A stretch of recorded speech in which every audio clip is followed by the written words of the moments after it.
Marcus Chen had always been good with his hands.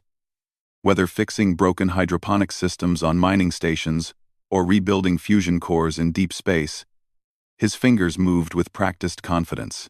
But now, standing before the airlock of the Leviathan's heart, those same hands shook like autumn leaves. The ship stretched beyond his vision in both directions, its hull disappearing into the star-speckled darkness. According to the inheritance documents clutched in his trembling grip, the vessel measured 47 kilometers, from bow to stern. 47 kilometers of alien technology that now belonged to him, a simple human engineer from the Outer Rim colonies. Sir, the voice belonged to Ambassador Kethlar, a tall Zenthari whose blue-scaled skin shimmered under the station's artificial lighting. The Council awaits your inspection of the vessel. Marcus swallowed hard, tasting copper in his mouth.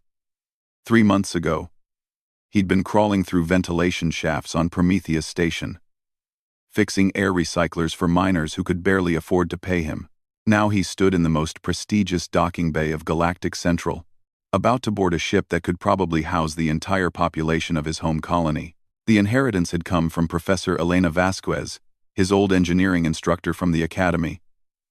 She'd disappeared into deep space 15 years ago, and everyone assumed she'd died in some accident. Instead, she'd apparently been living with an ancient alien race called the Architects, learning their technology until her death 6 months ago. The professor left very specific instructions. Ambassador Kethlar continued, his voice carrying the formal tone that all galactic diplomats used. The ship was to be transferred to the most promising human engineer of her acquaintance. Your name was the only one in her will. Marcus nodded, not trusting his voice. He pressed his palm against the bioscanner beside the airlock. The technology was unlike anything he'd ever seen, appearing to be grown rather than built. Organic curves and flowing lines made the scanner look more like a piece of coral than electronics. The scanner hummed, then flashed green. The massive airlock door, easily 10 meters tall, began to split open with a sound like whispered prayers. Beyond lay a corridor that could have fit a hover truck with room to spare. Remember, Kethlar said quietly, many species have shown interest in claiming this vessel. The hegemony believes humans are too primitive to operate architect technology. The Council has agreed to give you 7 standard days to prove otherwise. Marcus stepped through the threshold and immediately understood why his hands were shaking. The ship was alive, not alive in the biological sense, but every surface hummed with barely contained energy. The walls themselves seemed to pulse with a gentle rhythm, like a massive heartbeat. Lights flowed along the corridor in patterns that reminded him of neural pathways, and the air carried a faint ozone scent that made his hair stand on end. The Architects, he whispered, and his voice echoed strangely in the vast space. They're not extinct. No, came a voice from everywhere and nowhere.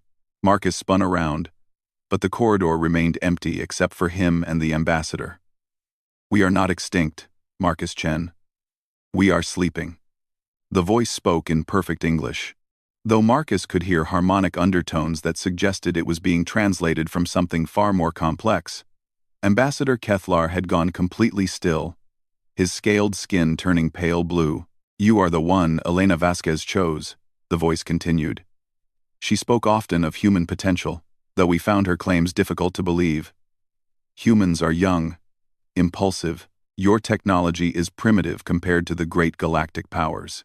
Marcus found his voice, though it came out rougher than he intended. Then why did you agree to this inheritance? Because Elena showed us something we had not seen in 10,000 years of galactic civilization. She showed us innovation born of necessity. Creativity spawned by limitation. When our master control node failed after 8 millennia of service, the greatest engineers of 12 species attempted repairs. All failed. The corridor began to shift around them, walls flowing like liquid while maintaining their solid feel. Doorways appeared where none had existed moments before, leading to chambers that seemed to extend beyond the physical boundaries of the ship. Elena fixed our control node using nothing but human intuition and spare parts she manufactured from raw minerals. She bypassed systems that had remained unchanged for longer than your species has existed. When we asked her how, She said humans never learned that certain things were impossible. They emerged into a chamber so vast that Marcus couldn't see the far walls. The ceiling disappeared into darkness above, while the floor beneath his feet felt solid despite being completely transparent. Below, he could see the intricate workings of the ship.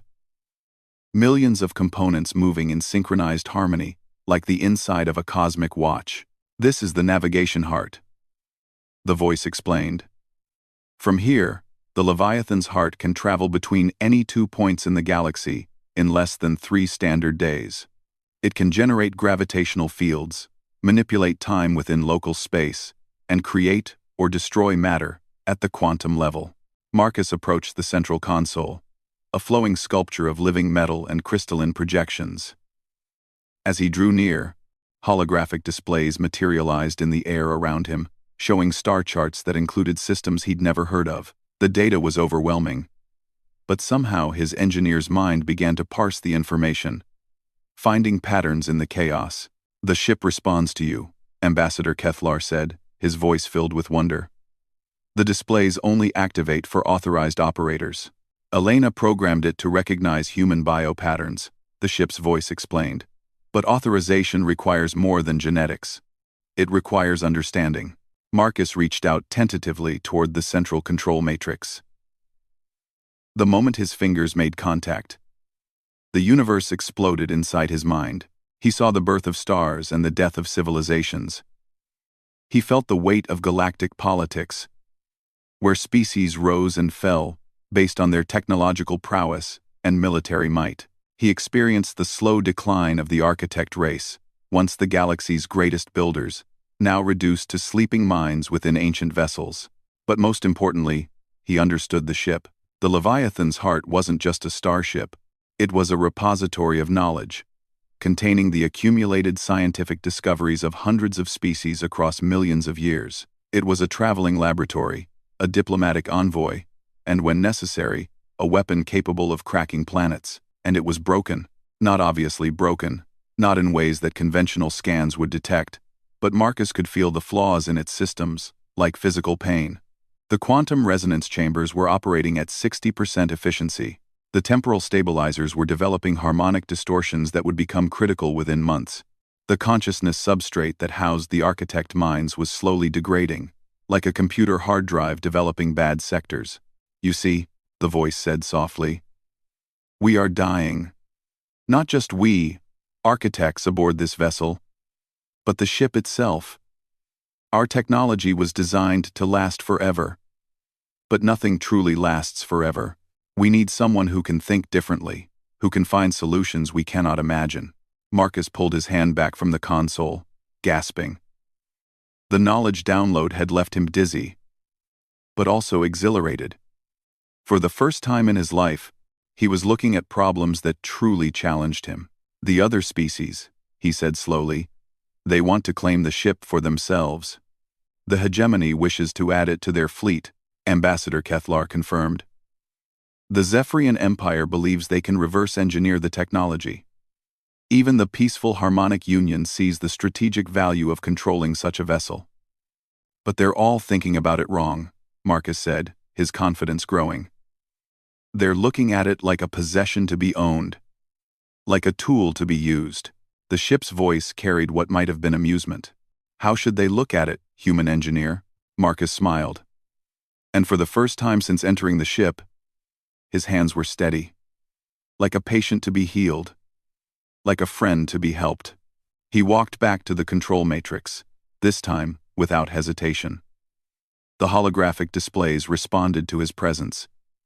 But now he could read them like familiar blueprints. The ship's problems were complex, but they followed logical patterns, systems that had been designed by committee, built to last, and never intended to be modified. "Elena left me something, didn't she?" Marcus asked. "Not just the inheritance papers, something else." "In your quarters," the voice confirmed. "She said you would know what to do with her final project." Ambassador Kethlar stepped forward. "Marcus, the Council expects a demonstration of your competency within 7 days. Can you operate this vessel?" Marcus studied the displays floating around him. The ship's faster-than-light drive alone contained technology that human science hadn't even theorized. The weapon systems could glass a continent, while the defensive shields could probably survive a supernova at close range. By any reasonable measure, he was completely unqualified to operate something so complex. But reasonable measures had never been humanity's strong suit. "I can't just operate it," Marcus said, his mind already racing through possible solutions to the ship's degrading systems. "I'm going to fix it." The corridor that led to his quarters seemed to reshape itself as he walked, bringing his destination closer. He found himself in front of a door that recognized his approach and dilated open like an iris. Beyond lay chambers that were spacious by space station standards but modest compared to the ship's vast scale. On the bed lay a simple metal case with a note attached. "For when you need to remember that impossible is just another word for untested. Love, Elena." Inside the case, Marcus found a collection of tools that made his heart sing. They were human tools, but modified with architect technology. A plasma cutter that could work at the quantum level, diagnostic equipment that could peer into the heart of any system. Most importantly, a neural interface headband that would allow direct connection to the ship's consciousness matrix. "She spent 5 years building those," the ship's voice said. She claimed that human engineers worked best when they could get their hands dirty, as she put it. Marcus lifted the neural interface, feeling its weight. The device would allow him to work directly with the architect minds aboard the ship to understand their technology from the inside out. It would also be dangerous, potentially damaging his own consciousness if something went wrong. "How many architect minds are aboard the ship?" he asked. 17,432, came the reply. "We represent the last of our kind, preserving our knowledge until a worthy successor can be found." "And you think humans might be that successor?" Elena believed so. She said humans had a unique gift for taking broken things and making them work better than they ever did originally. She called it creative stubbornness. Marcus laughed despite himself. That sounded exactly like something his old professor would say. Elena Vasquez had been legendary for her unconventional solutions, often solving problems by ignoring the accepted wisdom about how things should work. He placed the neural interface on his head and felt it activate, creating a tingling sensation across his scalp. Suddenly, the ship's voice became clearer, more nuanced, as if he were hearing it through better speakers. "Hello, Marcus," the voice said, and now he could hear the curiosity in it. "Are you ready to begin?" Through his new connection to the ship's systems, Marcus could feel the presence of thousands of ancient minds, all watching him with a mixture of hope and skepticism. He could sense their accumulated knowledge, their carefully preserved wisdom, their patient endurance through millennia of sleep, but he could also feel their pain. The slow degradation of their digital existence, the creeping entropy that threatened to erase their consciousness forever. They were dying by degrees, and they knew it. "Let's start with the quantum resonance chambers," Marcus said, rolling up his sleeves. "If we're going to save you, we need to work fast." As he dove into the ship's diagnostic systems, Marcus felt a familiar sensation. The same feeling he'd gotten as a child, taking apart broken electronics just to see how they worked. The same satisfaction he'd found in his engineering studies, solving problems that had stumped his classmates. For the first time since receiving the inheritance, Marcus Chen felt like he was exactly where he belonged. Outside the ship, political forces were gathering. The 7-day deadline was counting down. Powerful alien civilizations were preparing to claim the Leviathan's heart for themselves, certain that a primitive human couldn't possibly succeed where their greatest minds had failed. They were about to learn why humans had survived and thrived in a galaxy full of older, more advanced species. They were about to discover what Elena Vasquez had tried to tell the architects years ago. Sometimes, the best solutions came from the most unexpected places. 3 days into his work, Marcus had barely slept. The neural interface allowed him to dream alongside the architect minds, experiencing their memories while his unconscious brain processed the ship's technical problems. He'd wake with solutions half-formed in his mind, then spend hours implementing repairs that should have taken years to complete. The quantum resonance chambers were his first major success. The architects had designed them to operate in perfect harmony. But after millennia of use, microscopic variations had accumulated. Like a choir where individual singers had slowly drifted out of tune, the chambers were creating destructive interference patterns. Marcus's solution was elegantly human. Instead of trying to restore perfect uniformity, he embraced the variations and turned them into a complex rhythm. He reprogrammed the chambers to operate as a polyrhythmic ensemble, using the tiny differences to create a more robust and flexible system. "Fascinating," said architect Prime Veltar, the oldest consciousness aboard the ship. Through the neural link, Marcus could sense Veltar's amusement. "You have turned our weakness into strength." This approach would not have occurred to us. "Different perspective," Marcus replied, not looking up from his work on the temporal stabilizers. "Sometimes being an outsider is an advantage." The temporal stabilizers proved more challenging. They were designed to keep the ship synchronized with galactic standard time while traveling through folded space, but the harmonic distortions were creating temporal eddies around the ship, causing minor time loops and chronological irregularities. Marcus discovered the problem while eating lunch. His sandwich had been taking an unusually long time to digest, and he'd experienced the same conversation with Ambassador Kethlar 3 times before realizing they were stuck in a micro-time loop. The ship was accidentally creating temporal feedback, trapping small sections of space-time in recursive cycles. "The temporal matrices require recalibration every 1,000 years, explained architect-engineer Nix Hara. "But the process has always resulted in temporary system failures. We accepted this as an inevitable limitation of the technology."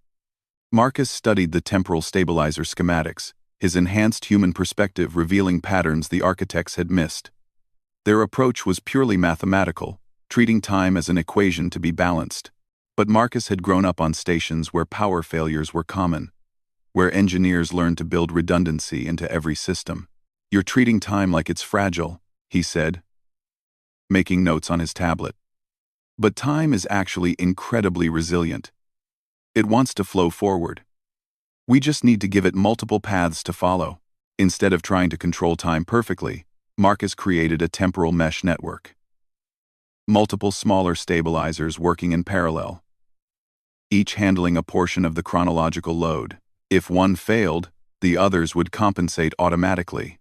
It was a technique he'd learned from water recycling systems on asteroid mining stations. The repair took 18 hours of continuous work, with Marcus occasionally taking breaks to let his brain process the complexity. When he finally activated the new temporal mesh, the ship's chronometer stabilized for the first time in centuries. "Remarkable," whispered architect-philosopher Dexandra. "You have created a system more robust than our original design. How did you know this would work?" "I didn't," Marcus admitted, stretching his aching back. "But failure teaches you things that success never can.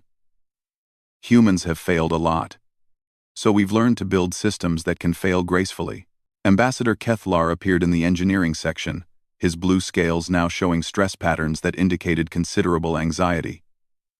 "Marcus, we have a problem. The hegemony fleet has arrived at the station. They're demanding immediate inspection of the vessel." Through the ship's sensors, Marcus could see the massive hegemony dreadnoughts taking position around Galactic Central. Each ship was a kilometer long and bristling with weapons that could reduce planets to rubble. The hegemony ruled through superior firepower, and they weren't known for their patience. "Supreme Admiral Korax is aboard the station," Kethlar continued. "He's invoking ancient salvage rights, claiming the ship is too dangerous to remain in untested hands." Marcus felt a surge of anger through the neural link. The architect minds were responding to the threat, their collective consciousness focusing with an intensity that made his head ache. For beings who had slept peacefully for thousands of years, they seemed remarkably capable of fury. "They seek to claim us like a trophy," said Prime Veltar. "The hegemony has always coveted architect technology. They would strip this ship apart to build weapons of conquest." "Not if I can help it," Marcus said grimly. "How much time do I have?" "The Council has agreed to meet in 6 hours," Kethlar replied. "You'll need to demonstrate that you can operate the ship effectively, not just repair it." Marcus looked around the engineering section, mentally cataloging everything he still needed to fix. The consciousness substrate degradation, the matter conversion systems, the gravitational field generators. Each repair would take days of careful work under normal circumstances. But these weren't normal circumstances. "I need to speak with every architect mind on the ship," he said, settling back into the neural interface chair. All 17,000 of them. At the same time. "That has never been attempted," warned engineer Nix Hera. "The neural load could damage your human consciousness beyond repair." "Maybe," Marcus agreed. "But Elena built this interface specifically for human neurology. She must have had a reason." He activated the interface at full power, opening his mind to the vast network of architect consciousness. The experience was overwhelming, like trying to drink from a fire hose made of pure thought. Thousands of voices spoke at once, sharing memories that spanned geological ages, offering wisdom accumulated across eons of existence. But gradually, Marcus began to hear the harmony beneath the chaos. The architect minds weren't just individuals. They were part of a greater collective consciousness, a living library of knowledge and experience. They thought in patterns too complex for any single mind to grasp, but simple enough for a network of minds working in concert. "You want to interface directly with the ship's repair systems," he said, his voice echoing strangely through the neural link. "All of you. Working together. With me as the focal point." "Dangerous," said Prime Veltar. "Your mind is not designed for such integration." "No," Marcus replied. "But human minds are designed for adaptation. We're the ultimate generalists. We can learn any skill, adapt to any environment, integrate with any system. That's what makes us human." With 17,000 architect minds guiding his actions, Marcus began the most complex repair sequence ever attempted. His hands moved across the ship's control systems with inhuman precision, guided by knowledge older than human civilization. But the solutions he implemented were purely human in their approach. For the consciousness substrate degradation, he created a distributed backup system, inspired by the way human neurons formed redundant pathways around brain damage.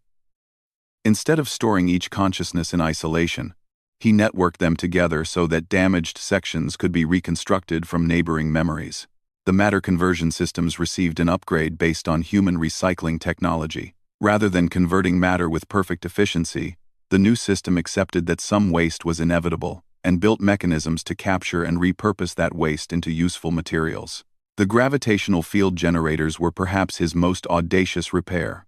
The architects had designed them to create perfect gravitational effects, but Marcus modified them to create useful imperfections. Tiny gravitational variations that could be used for navigation, communication, or defense.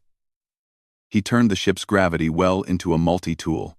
As he worked, Marcus became aware of other presences in the neural network. Not architect minds, but something else.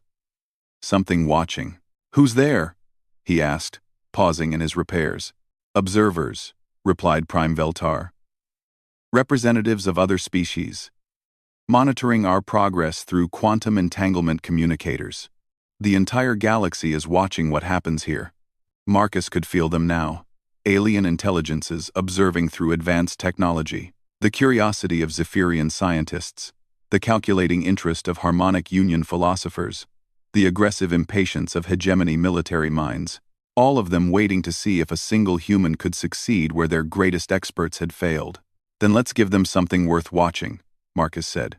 He began the final phase of his repairs, integrating all the ship's systems into a cohesive whole. This was the part that required the most creativity, the most intuitive understanding of how complex systems could work together. It was the part that no amount of ancient knowledge could solve, because it required something the architects had never possessed. It required the ability to think outside the box. Marcus approached the ship's consciousness like a conductor approaching an orchestra. Instead of trying to control every component individually, he created patterns of interaction that allowed the systems to coordinate themselves. He gave the ship's computer network the ability to improvise, to adapt, to find solutions on its own. "You're making the ship self-aware," observed engineer Nix Hera with something that might have been awe. "Not self-aware," Marcus corrected. Self-improving. The ship will be able to identify problems and fix them automatically, learning from each repair to prevent similar issues in the future. It's based on human immune system responses. The transformation was immediate and dramatic. Throughout the ship, systems that had operated the same way for millennia began to optimize themselves. The artificial gravity became more uniform while using less power. The life support systems started recycling air and water with greater efficiency. The navigation computers began calculating more elegant flight paths. But the most significant change was in the architect consciousness network itself. With the new substrate system, the ancient minds began to wake up more fully than they had in thousands of years. Their thoughts became clearer, their memories sharper, their capacity for innovation restored. We feel renewed, said Prime Veltar, wonder evident in the mental voice. You have not just repaired our systems, Marcus Chen. You have given us hope. A chime echoed through the ship, indicating an incoming communication from the station. Ambassador Kethlar's voice carried urgency. Marcus, the council session is beginning. Supreme Admiral Corax is demanding immediate transfer of the vessel. Marcus stood up from the neural interface chair, his legs shaky from hours of intensive mental work. But his hands were steady now, completely steady. The ship around him hummed with renewed vitality, its systems operating in perfect harmony. Tell the Supreme Admiral I'll be right there, he said. And tell him to bring his best engineers. They're about to see what happens when human stubbornness meets architect wisdom. Through the ship's sensors, Marcus could observe the massive hegemony dreadnoughts surrounding the station. Their weapons were charged, their shields raised. Their crews prepared for battle. They expected to simply take the Leviathan's heart by force, confident that no single human could stand against their military might. They had no idea what they were facing. The Leviathan's heart was no longer just a relic of ancient technology. It was a living synthesis of human ingenuity and architect knowledge. A vessel capable of adapting and evolving in real time. More importantly, it was crewed by 17,000 of the galaxy's greatest minds, all working in harmony with a human engineer who had learned to think like them while remaining fundamentally human. As Marcus prepared to face the Galactic Council, he realized that Elena Vasquez had planned this moment carefully. The inheritance wasn't just about giving him a ship, it was about proving that humanity deserved a place among the galaxy's great civilizations. The hegemony was about to learn that humans didn't just fix broken things, they made them better than they had ever been before. And sometimes, that was enough to change the galaxy. The council chamber aboard Galactic Central had been designed to intimidate.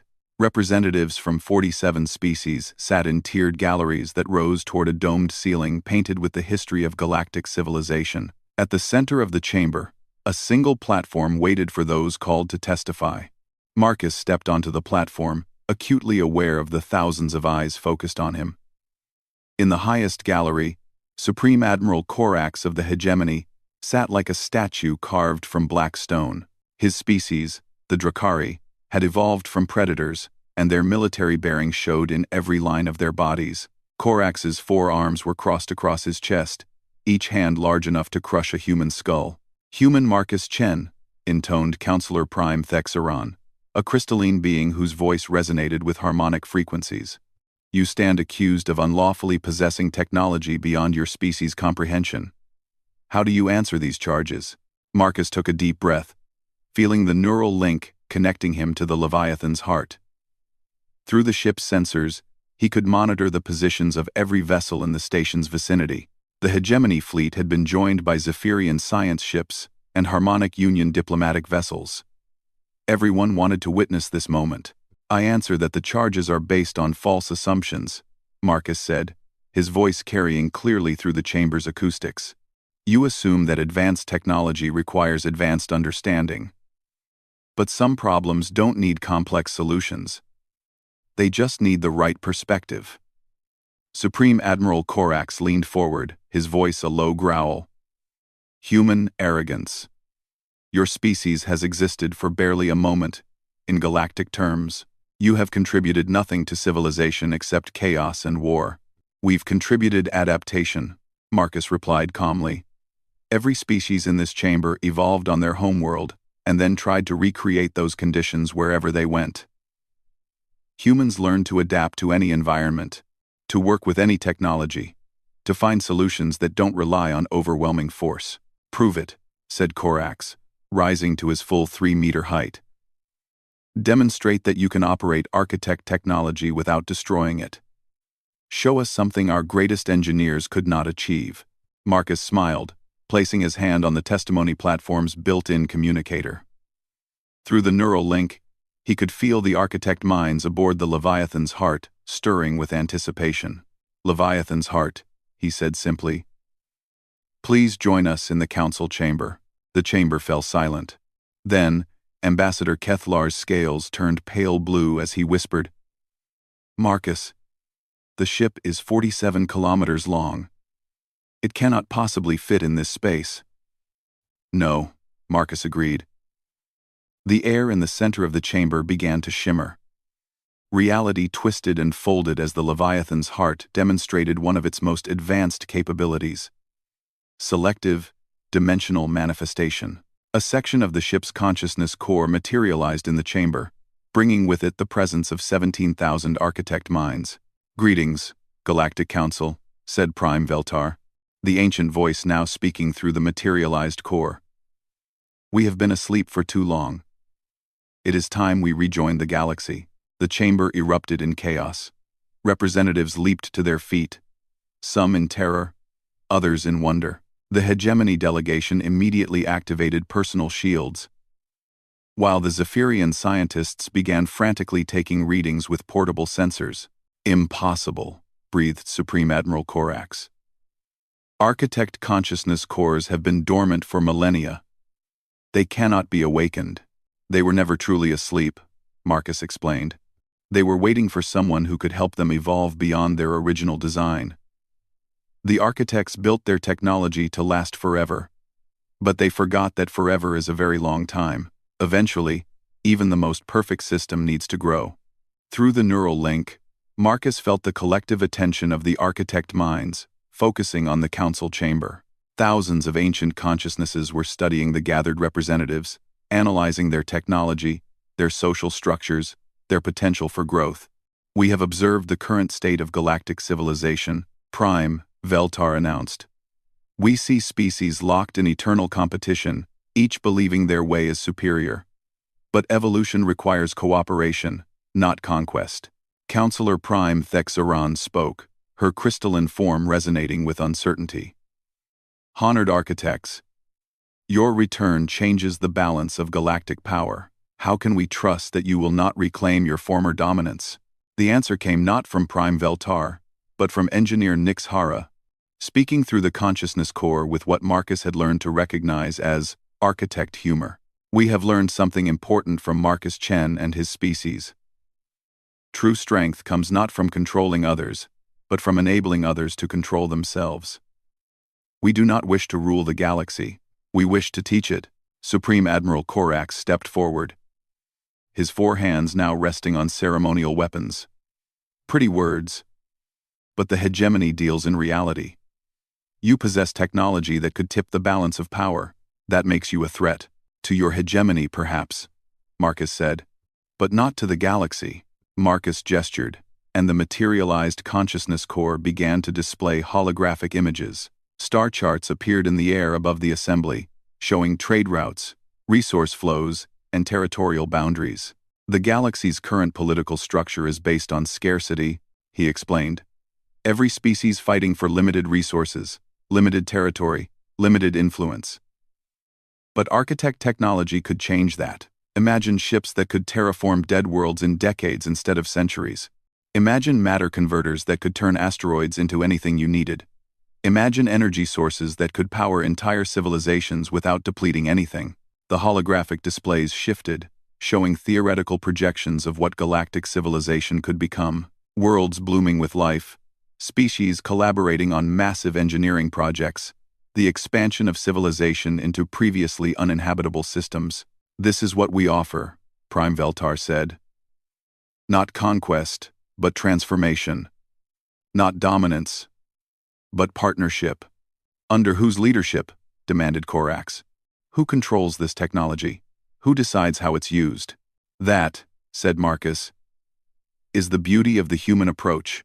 Nobody controls it. The chamber fell silent again, but this time the silence was thoughtful rather than shocked. Marcus could see species representatives exchanging glances, their minds working through the implications. Instead of centralized control, we create distributed cooperation, Marcus continued. Every species contributes what they do best. The Harmonic Union's diplomatic skills, the Zephyrian Empire's scientific methodology, even the hegemony's organizational efficiency. Everyone works together because everyone benefits. And who enforces this cooperation? Asked Counselor Thexaran. What prevents species from hoarding technology or using it against others? Marcus smiled and gestured to the consciousness core. The same thing that prevents me from misusing the Leviathan's heart. The technology itself. The core began to glow brighter, and suddenly every representative in the chamber could feel the presence of the architect minds. Not intrusively, not threateningly, but like a gentle hand on the shoulder from a wise teacher.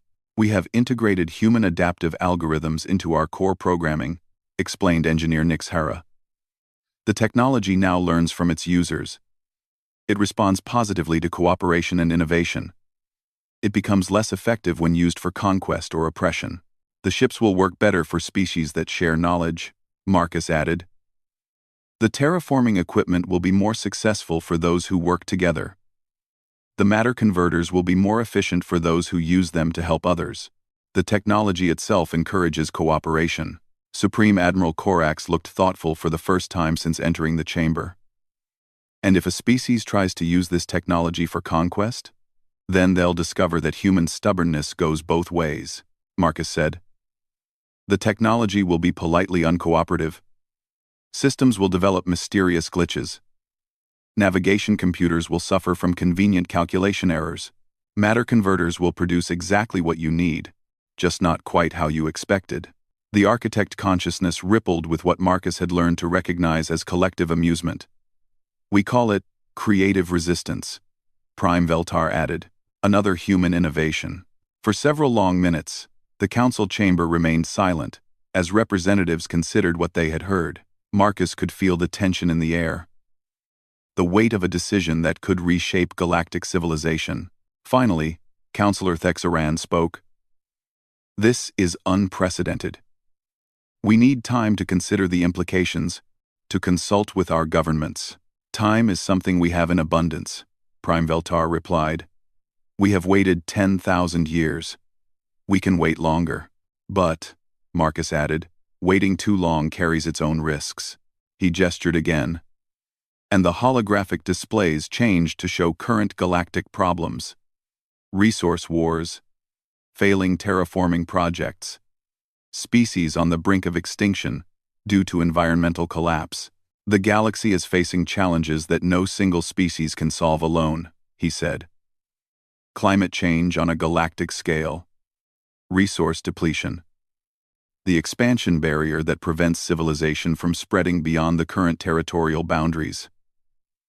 These problems require cooperation on a scale that's never been attempted. And you believe human leadership can provide this cooperation? Asked Corax, skepticism evident in his tone. Not human leadership, Marcus corrected. Human facilitation.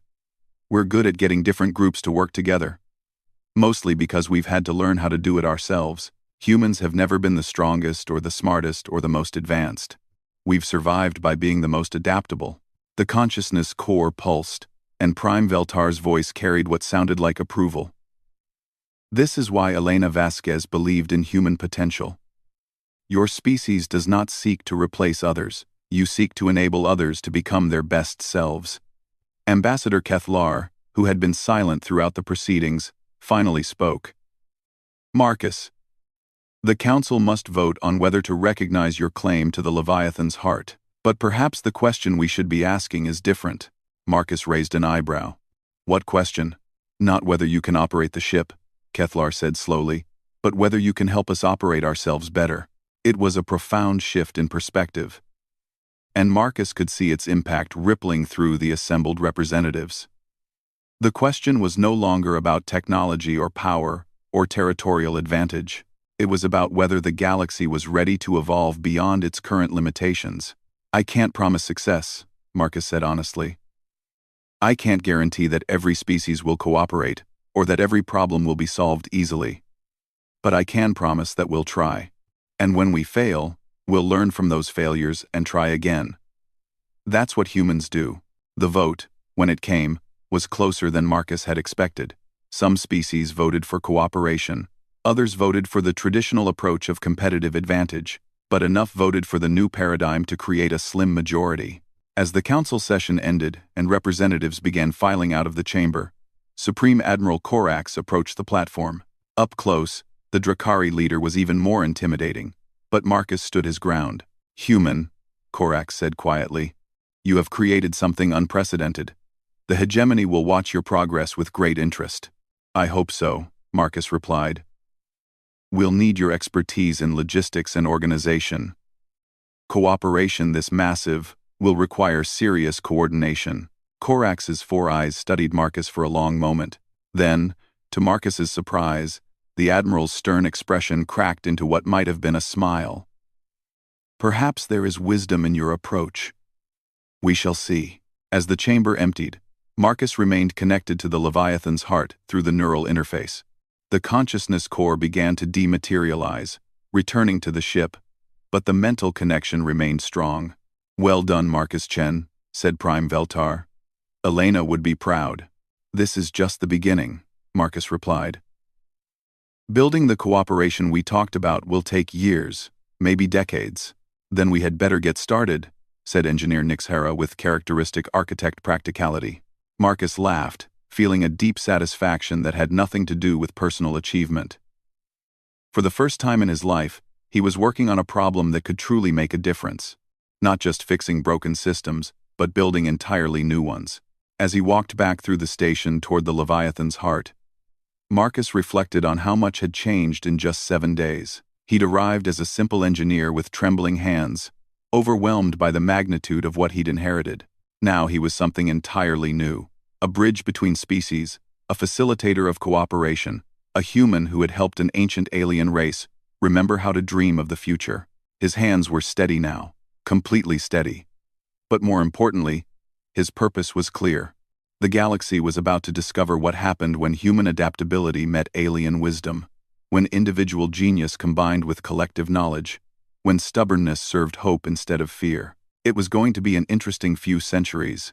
Aboard the Leviathan's heart, 17,000 architect minds settled into their renewed existence, no longer sleeping but dreaming awake of the possibilities ahead. And in the engineering section, Marcus Chen began planning the next impossible repair, fixing an entire galaxy's approach to working together. After all, impossible was just another word for untested.